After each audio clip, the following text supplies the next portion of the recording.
অনেক কষ্ট করেছে। আজ দুনিয়া যেদিকেই তাকাবেন, পৃথিবীর এমন কোন দেশ নাই, এমন কোন রাজত্ব নাই, এমন কোন রাজার নেতৃত্ব নাই যেখানে কিনা আজান নাই, মসজিদ নাই। যেদিকেই তাকাবেন তামাম পৃথিবী জুড়ে যেখানেই তাকাবেন আজানের আওয়াজ পাবেন, কোরআনকে পেয়ে যাবেন, নামাজ পেয়ে যাবেন, রোজা পেয়ে যাবেন। এ আমার আব্বা জান, আম্মা জান, ভাই বোনেরা, দাড়ি টুপি মুসলমান পৃথিবীতে পেয়ে যাবেন। কিন্তু আজ থেকে ১৫০০ বছর আগে ওই মক্কা জমি শুধু নয়, তামাম পৃথিবীর জমিনে সভ্যতা কি জিনিস মানুষ ভুলে গিয়েছিল, ইনসানিয়াত কি জিনিস মানুষ ভুলে গিয়েছিল, প্রভুকে মানুষ ভুলে গিয়েছিল। ঈসা নবী চলে যাবার পর একত্ববাদকে মানুষ ভুলে গিয়েছিল, মানুষের দাসত্ব করতে শুরু করেছিল। ওই সময় একদল ক্ষমতাশালী মানুষেরা দুনিয়ার মানুষের প্রভু তৈরি হয়ে গিয়েছিল। পৃথিবীর জমিনে অত্যাচারের সাম্রাজ্য তৈরি হয়েছিল। এই সাম্রাজ্যকে মিটিয়ে পৃথিবীর জমিনে শান্তি, সভ্যতা, একত্ববাদের বিশ্বাস, আজান, মসজিদ, নামাজ, রোজা, ঈদ এত সহজে হয়নি। আল্লাহ নবীর জিন্দেগিটা দেখলে পাওয়া যায় কতটা কষ্ট করার পর পৃথিবীর জমিনে এই নাই সত্যটা জেগেছে। আমার নবী পাকের জীবনী দেখলে পাওয়া যাবে। আমি বোঝাতে চাই, গুনাহ যদি হয়ে যায় মাফ আল্লাহ করে দেবে। নবীর দিনে যদি গাছের একটা পাতা তুমি ছিঁড়ে ফেলো, জেনে রেখে দিও তোমার নাজাতের চান্স নাই। বুঝছেন তো নাকি? মাইকের আওয়াজে দূরে কাছে যেখান থেকে শুনছেন, মা বাপ, ভাই বোন, অন্যদিন পার্কে যাওয়া গুনাহ কবিরা, তওবা করলে মাফ আছে। ঈদ উপলক্ষ করে স্পেশাল, ঈদ উপলক্ষ করে স্পেশাল এটা। বাপ, আপনি ধর্মকে কালি লাগাচ্ছেন, ধর্মর গায়ে দাগ লেগে দিলেন। অন্যদিন পাটি দিয়ে মদ খেয়েছে, হারাম, আমি বলছি হারাম, তওবা করলে মাফ আছে। ঈদ উপলক্ষ করে স্পেশাল পার্টি দিয়েছেন শরাবের, বাপ আপনার মাপ হবে বলে আমার সন্দেহ হচ্ছে, আপনি সুযোগ পাবেন বলে সন্দেহ হচ্ছে। আল্লাহ আপনাকে সুযোগ দেবে না, কেন আপনি হালাল আর হারামকে এক জায়গায় করেছেন, আল্লাহর সঙ্গে পাল্লা দিয়েছেন। আল্লাহ নবী মেহনত করে হারামকে হারামের জায়গায় সরিয়েছে, হালালকে হালালের জায়গায় পার্থক্য করে একটা ডিভাইড তৈরি করেছে। আপনি সেই ডিভাইডের দেয়ালকে ভেঙে দিয়ে এক করে দিয়েছেন হারাম হালালকে, যেটা আবু জেহেলের কাজ ছিল। হ্যাঁ আমার যুবক, তোমরা আমার বন্ধুর মতো, ভাইয়ের মতো, হালকা বয়স, ভুল করছো। রক্তের গরমে এমন কোনো কাজ করে ফেলো না। আমি শুধু তোমাদের বলছি না, আজ এখানে শুধু তোমরা শুনছো তা নয়, PABS এর মাধ্যমে হাজারো লাখো মানুষ শুনে, কয়েকদিনের মধ্যে কয়েক কোটি লোক শোনে। আমি সবাইকে বলছি, অনুরোধ করছি। আমি কিভাবে অনুরোধ করব? তোমরা আমার ভাই হও, আল্লাহ সাহায্য আমাদের উপরে আসা বন্ধ। কেন? আমার আল্লাহ আমাদের উপরে বেজার হয়ে গেছে। কেন? আমরা তার হাবিবের কষ্টে করা, মেহনত করা ইসলামকে টুকরো টুকরো করছি, আমরা ভাঙছি। পবিত্র ইসলামকে নোংরা দিয়ে, অপবিত্র দিয়ে, পাক ইসলামকে অপবিত্র নাপাক করার চেষ্টা করছি, আমরা করছি। আল্লাহ নারাজ হয়ে যাচ্ছে। আমার নবী পাকের জীবনী যদি দেখা যায়, আল্লাহ নবী 63 বছর দুনিয়া জিন্দগিতে হায়াতে ছিলেন। ওই 63 বছর জিন্দেগিতে এই পৃথিবীর অসভ্য মানুষগুলোকে সভ্য মানুষ বানাবার জন্যে, এই পৃথিবীর অরাজকতাকে কাটিয়ে দিয়ে সাম্য শান্তির সমাজ গড়ার জন্যে, এই পৃথিবীতে হিংসার রাজধানীকে বন্ধ করে দিয়ে ভ্রাতৃত্ব আমাদের সমাজ গড়ার জন্যে আল্লাহ নবী জিন্দেগিটা কত কষ্ট করেছে। এমনও দিন গেছে আল্লাহ নবী পাহাড়ে গিয়ে বন্দী হয়েছিলেন জালিমদের জুলুমের অত্যাচারে। কেননা জালিমরা আমার নবীকে খুঁজে বেড়ায়, জানে মেরে দেবে বলে আল্লাহ নবী পাহাড়ে গিয়ে বন্দী থেকে গাছের পাতা ফলমূল খেয়ে জীবন ধারণ করেছে। তথাপিও নবী আমার রাতের অন্ধকারে মানুষের বাড়ি বাড়ি বাড়ি বাড়ি গিয়ে সভ্যতা, ইনসাফ, ইনসানিয়াত, একত্ববাদ, আল্লাহর মনোনীত ধর্ম ইন্নাদ্দীনা ইনদাল্লাহিল ইসলাম, ইসলামের বাণী মানুষের কাছে পৌঁছে দিয়েছে। আরো জোরে বলুন সুবহানাল্লাহ।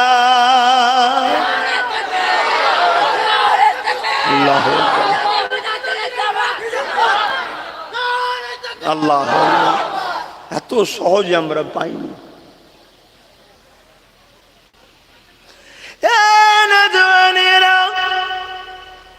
ইসলামের স্টাইলে রোজা করুন, ইসলামের স্টাইলে ইফতার করুন, ইসলামের স্টাইলে ঈদ করুন। অর্থাৎ আমার নবী পাক যেভাবে করেছে ওইভাবে করুন। আল্লাহ নবী সুন্দর করে নতুন কাপড় পরে নিয়ে গোসল করে এমন করে নবী আবার সেজে গুজে সুন্দর করে ঈদগাহ দিয়ে যেতে, ফাঁকা জায়গায় চলে গিয়ে সাহাবারাও সেজে গুজে ওই জায়গাতে কাতা দিয়ে সে বসে যেতেন। আল্লাহ নবী নূর নবী ঈদে নামাজ পড়াতেন, খুতবা পড়তেন, সাহাবা হুজুররা শুনতে থাকতেন। খুতবা হয়ে যাবার পরে সমস্ত সাহাবা ভাইরা একে অপরে গলায় গলায় মিলা করে কুলোকুলি করতেন, একে অপরের খোঁজ খবর নিতেন, একে অপরের আত্মীয় কুটুমের কাছে যেতেন। একদিন আল্লাহ নবী এইভাবে যখন ঈদগাহ দিকে রওনা দিয়েছে, আল্লাহ নবী ঘরের সামনে যখনই বাইর হয়েছে, একটা গরিব চিরা ফাটা জামা কাপড় পরা ছোট্ট একটা বাচ্চা ছেলে দাঁড়িয়ে রয়েছে। আল্লাহ নবী তাকে জিজ্ঞাসা করেছে, বাবা ছেলে তুমি এখানে কেন দাঁড়িয়ে আছো? আজকে ঈদের দিন, খুশির দিন, জামা কাপড় পরে হাজারো ছেলেরা ঈদগাহতে যাচ্ছে, তুমি এখানে ধুলোবালি মেখে এইভাবে কেন দাঁড়িয়ে আছো? ওই ছেলেটা বলেছিল, আমি আমার দুঃখের কথা এতিম নবী ছাড়া অন্য কারো কাছে বলবো না, কারণ আমার আম্মা জান বলেছেন এতিম নবী ছাড়া তোমার দুঃখের কথা কাউকে বলবে না, কারণ এতিম নবী ছাড়া তোমার দুঃখের কষ্ট কেউ বুঝবে না। আল্লাহ নবী এমনি করে হ্যাট হয়ে গেলেন, ওই ছেলেটা কাছে মুখটা কাছাকাছি হয়ে গেল। বাবা ছেলে বলো, তোমাকে সামনে যিনি রয়েছে উনি অন্য কেউ নাই, উনি হলো সেই এতিম এসির তোমার নবী হযরতে মুহাম্মদ রাসূল। আল্লাহ নবীকে ওই বাচ্চাটা নিজের কষ্টের কথা শোনাচ্ছে যে হুজুর আমার আব্বা জান নাই, আমরা গরিব, সবাই নতুন নতুন জামা কাপড় পরেছে, আমি মায়ের কাছে আবদার করেছিলাম, মা বলেছিল বাবা দিমার সামর্থ্য নাই, যাও রাসূলুল্লাহর কাছে দাও, দেনেওয়ালা মুহাম্মদ রাসূল দিতে পারে। জোরে বলুন সুবহানাল্লাহ। আমার নবী দিতে পারে না? পারে না? জোরে বলুন। হ্যাঁ, এই দুটো রকম দেনেওয়ালা, একটা আল্লাহ দিওয়া, একটা রসুল দিওয়া। আল্লাহ যখন দেয় আল্লাহকে কেউ সহযোগিতা করেনি, রসুল যখন দেয় রসুলকে দিবার পাওয়ারটা আল্লাহ দিয়েছে। জোরে বলুন সুবহানাল্লাহ। এই জায়গাটাই ঠিক রাখবেন। বেশক রসুল দেনেওয়ালা, কিন্তু রসুলকে দেওয়ার ক্ষমতা কে দিয়েছে? আল্লাহ। আর আল্লাহও দেনেওয়ালা, আল্লাহকে ক্ষমতা কেউ দিয়েছে নাকি? না। তাহলে পার্থক্য আছে না? নয়? হ্যাঁ, পার্থক্য হয়ে গেল। কিন্তু আমরা এই সব কথা শুনে অনেকে ঘাবড়ে যায়, নাউজুবিল্লাহ নাউজুবিল্লাহ, ইমান মনে হয় চলে গেল। আরে আছে, কোথায় যাবে? থাকলে তো যাই। পকেট খালি, বলছে আমার পকেট মার হয়ে গেল। আরে পকেটে তো কিছু ছিল না, তো মার কি করে হবে? রাসূলকে চেনেন, নবীকে বোঝেন, নবীকে আল্লাহ এত মাকাম দিয়েছে। এক মহিলা, আপনারা সবাই জানেন, কেন ভুলে যান জানি না, রাসূলকে এসছেন, হুজুর আপনি নাকি ওয়াজ করেছেন বুড়ো বুড়িরা জান্নাত যাবে না। আল্লাহ নবী বলেছেন, হ্যাঁ মা আমি ওয়াজ করেছি। মহিলা হাও মাও করে কাঁদছে, হুজুর কি সর্বনাশ, কেন আমি যুবতী বয়সে মারা গেলাম না, কেন আমি বুড়ি হলাম, আমি তো তাহলে জান্নাত যাব না। আল্লাহ নবী বললেন, না মা তুমি জান্নাতে যাবে। তুমি বলুন বলুন, জান্নাতে যাবে। এই যে কথাটা বলে দিল, এই মহিলাটা সমস্ত পৃথিবীর মুফাসসিরিন, মুহাদ্দিসিন, ইমাম, মুজতাহিদ একটা কেউ ইখতিলাফ করেন এই হাদিসটাকে নিয়ে, সবাই বলছে এই মহিলা জান্নাতি। জোরে বলুন সুবহানাল্লাহ। তুমি জান্নাতে যাবে, তবে যখন যাবে আল্লাহ তোমায় কুমারী যুবতী বানিয়ে দেবে মা। জোরে বলুন সুবহানাল্লাহ।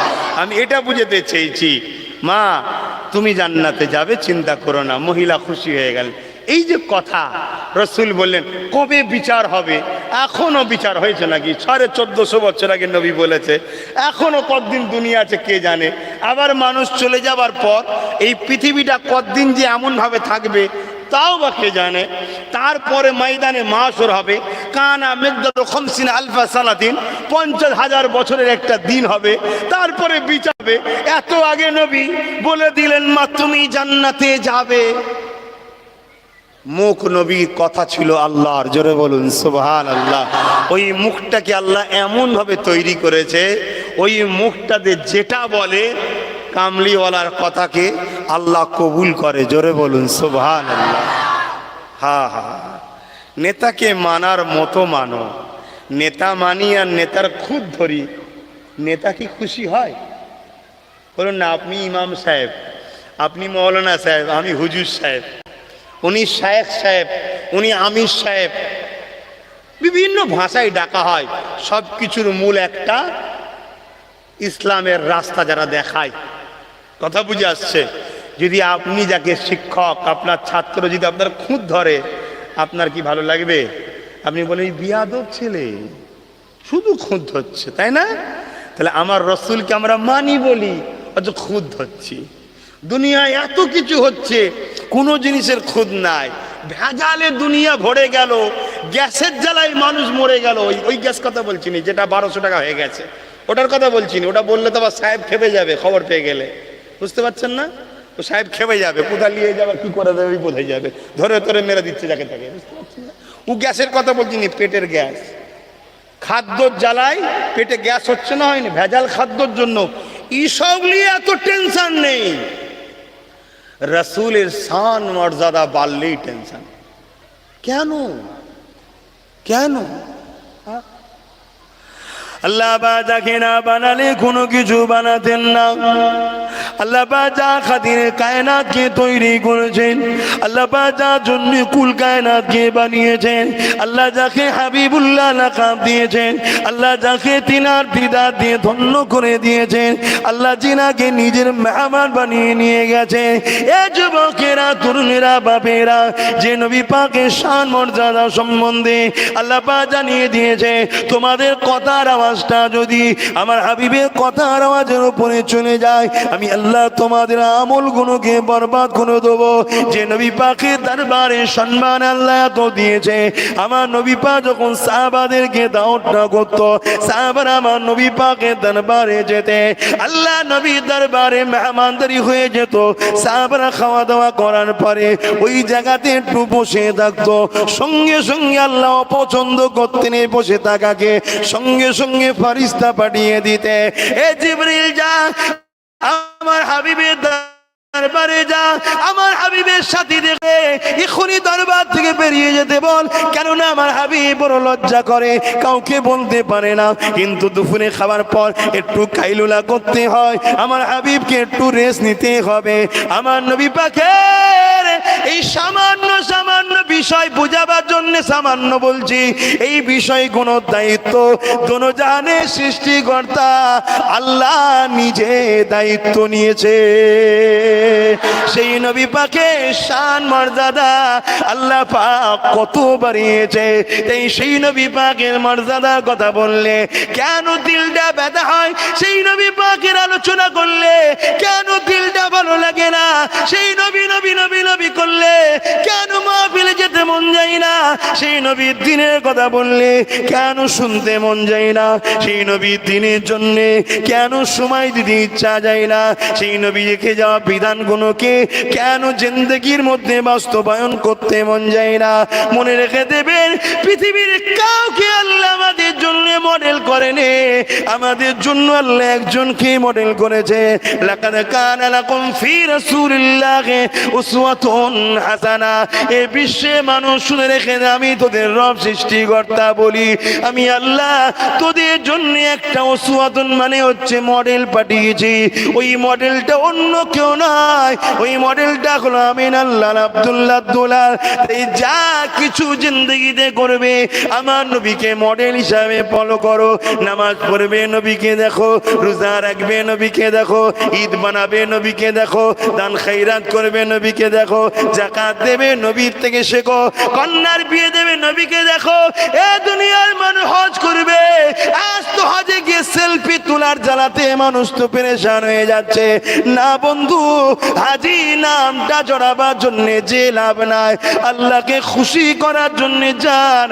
যতদিন থাকবেন মক্কা মদিনার জমিনে নিজেকে একটা মুজরিম আসামি গোলাম মনে করে রাখবেন, তাহলে জেনে রাখবেন তুমি একটা কবুল হজ পাবে।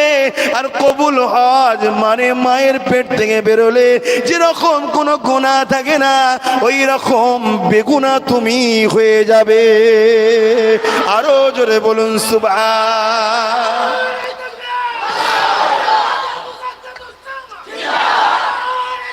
আল্লাহ, আজকের দিনে হজ মানে 4 লক্ষের উপরে, এত টাকা খরচ করে সব পানিতে ফেলে দিল। মডার্ন হয়েছে, মডার্ন। পৃথিবীর বুকে একটাই ধর্ম আমি মনে করি, আমার ধর্ম সব থেকে সর্বকালে সর্বশ্রেষ্ঠ মডার্ন ধর্মর নাম হল ইসলাম। জোরে বলুন সুবহানাল্লাহ।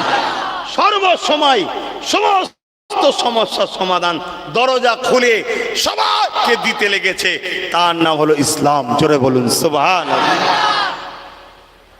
সেই ঘরের ছেলে নিজের ধর্ম ছেড়ে দিয়ে এদিকে ছুটছে, ওদিকে ছুটছে, সেদিকে ছুটছে। আমার ছেলেটা কোথায় গেল? চলে গেছে?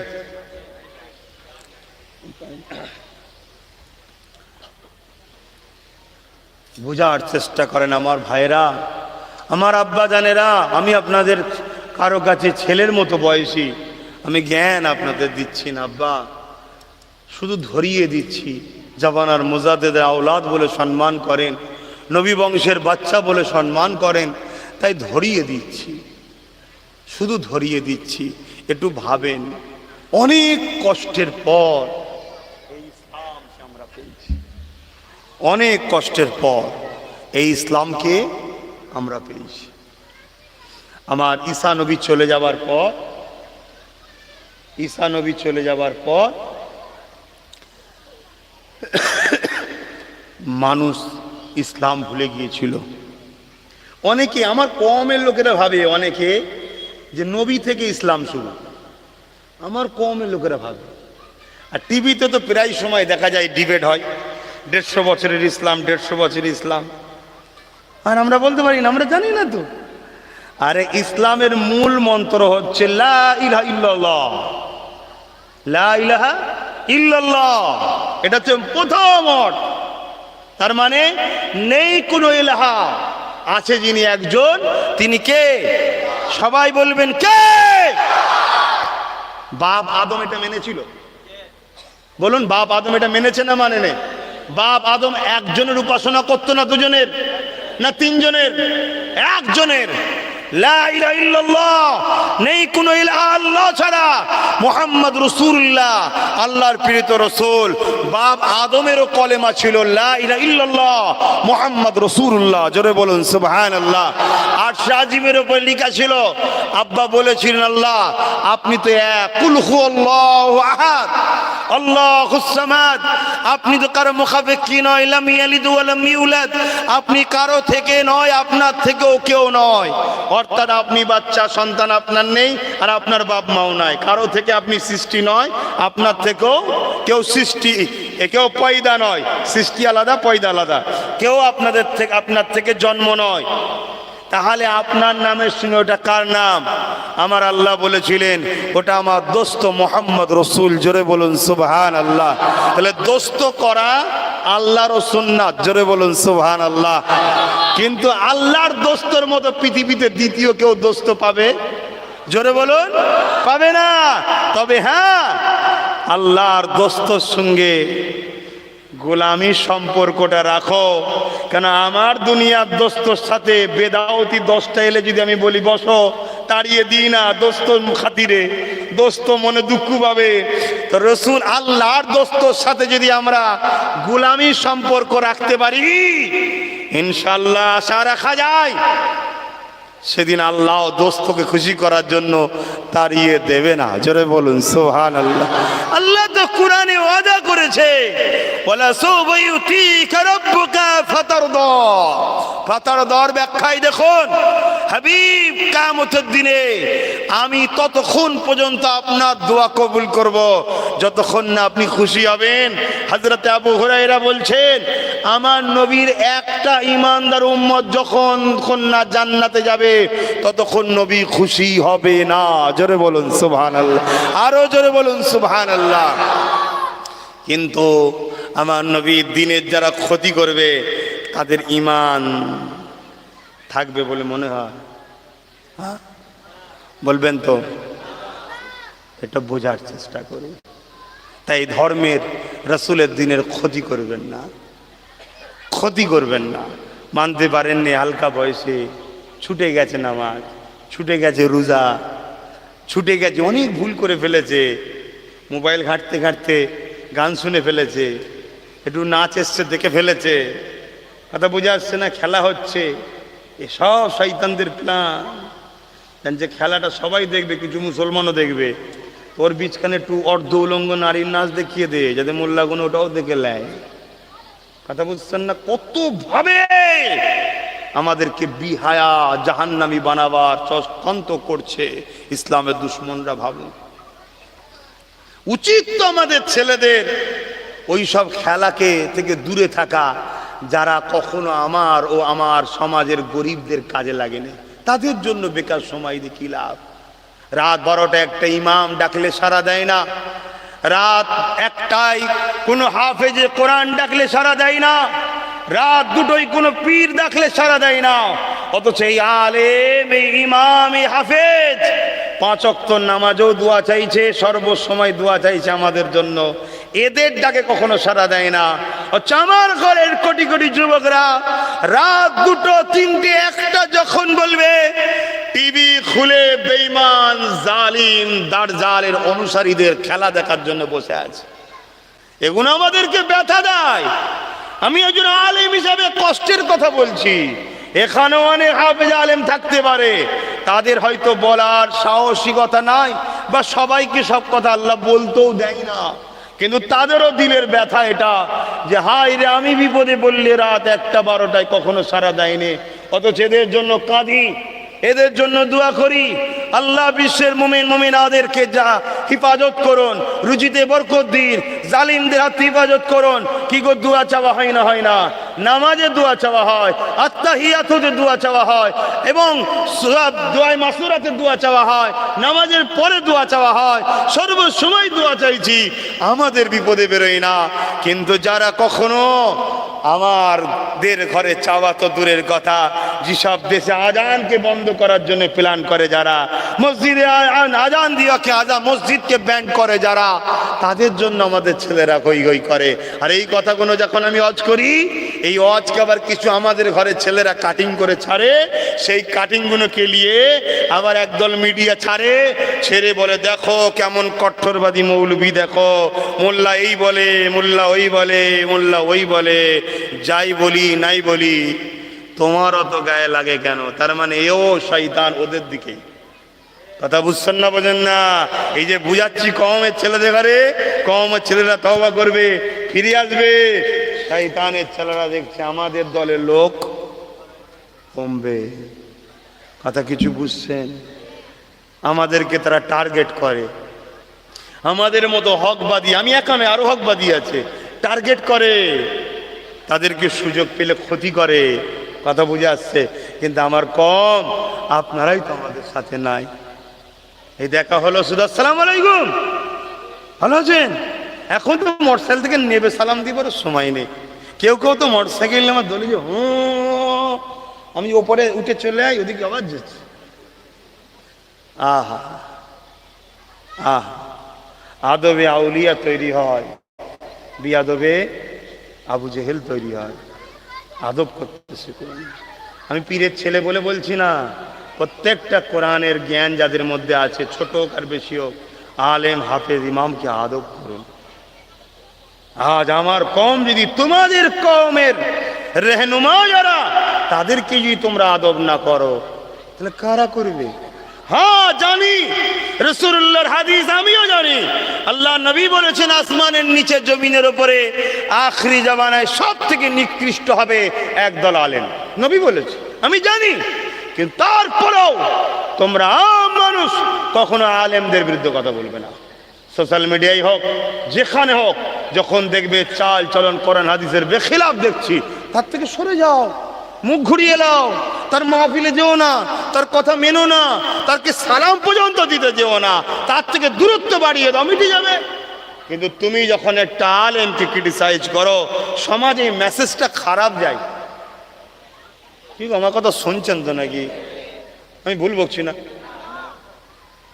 হায় হায়, কে কার কথা শুনে? যাক, তারপরও ডিউটি আল্লাহকে খুশি করার জন্য বলতে হবে। দরুদ শরীফ আল্লাহুম্মা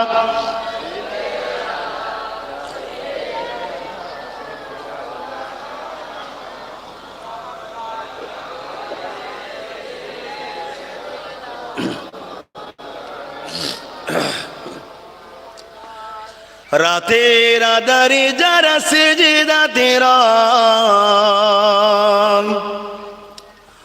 দু চোখের রসতে নদী যেন বয়। রাতের আধারে যারা সেজদাতে রয়, দু চোখের রসতে নদী যেন বয়। ছলনার হাতছানি যত আসুক, ছলনার হাতছানি যত আসুক, পিছনে ফিরো তাকাই না। যাদের হৃদয়ে আছে আল্লাহর ভয়, তারা কভু নবী ভুলে যায় না। যাদের হৃদয়ে আছে আল্লাহর ভয়, তারা কভু নবী ভুলে যায় না। আল্লাহর প্রেম ছাড়া এই দুনিয়ায় কারো কাছে কোনো কিছু চাই না। আল্লাহুম্মা সাল্লি আলা।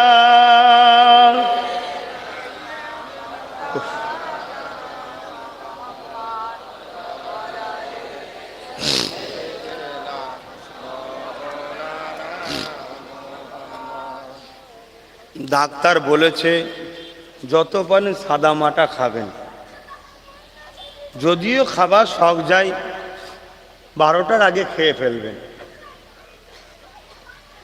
কথা বুঝছেন না? আর আশপাশে জলসাগুনো হলি বিরিয়ানির খুশবু যেন আমার ঘর পর্যন্ত চলে যায়। এদের ঘরেও বলেছিলাম বিরিয়ানি ফাটা খেয়ে দিয়েছে, এবার পানি পিপাসা লেগে গেছে। আর এখন ঠান্ডা পানিও খাওয়া যাবে না, গরম পানি খেয়েছি, গা ঘেমে আছে, এক্ষুনি হ্যাঁচু শুরু হয়ে যাবে, শরৎ গরম। আমার আব্বা জানেরা, ঘরের মানুষদের পেয়েছি, একটু আলোচনা করছি, বোঝার চেষ্টা করেন। অনেক কষ্টের পর আল্লাহ নবী এ দিনকে আমাদের কাছে রেখে গেছে। আমার আম্মা জানেরা, বোনেরা, এই পৃথিবীর জমিনে নারীদের কোনো অধিকার ছিল না। এই পৃথিবীর জমিনে নারীদেরকে বড় অপমান করা হতো। এই পৃথিবীর জমিনে নারী সন্তান জন্ম হলে তাদেরকে জেন্ত পুঁতে দেওয়া হতো।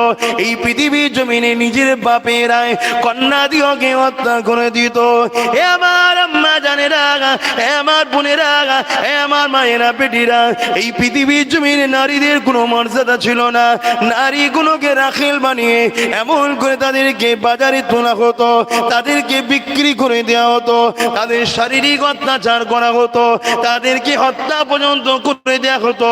কোনো বিচার ব্যবস্থা এই জমিনের উপরে ছিল না।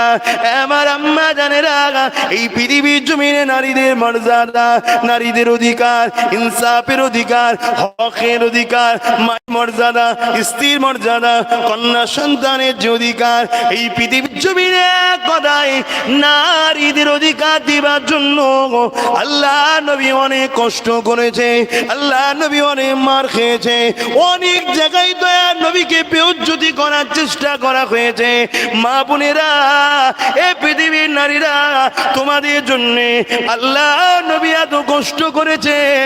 এই প্রতিটা মাকে বলবো, আপনি আপনার সন্তান হলে ডাক্তার বানাবার চিন্তা বানান, আপনার সন্তান হলে জজ বানাবার চিন্তা বানান, আপনার সন্তান হলে স্কুলের মাস্টার বানাবার চিন্তা বানান, আপনার সন্তান হলে পুলিশ বানাবার চিন্তা বানান।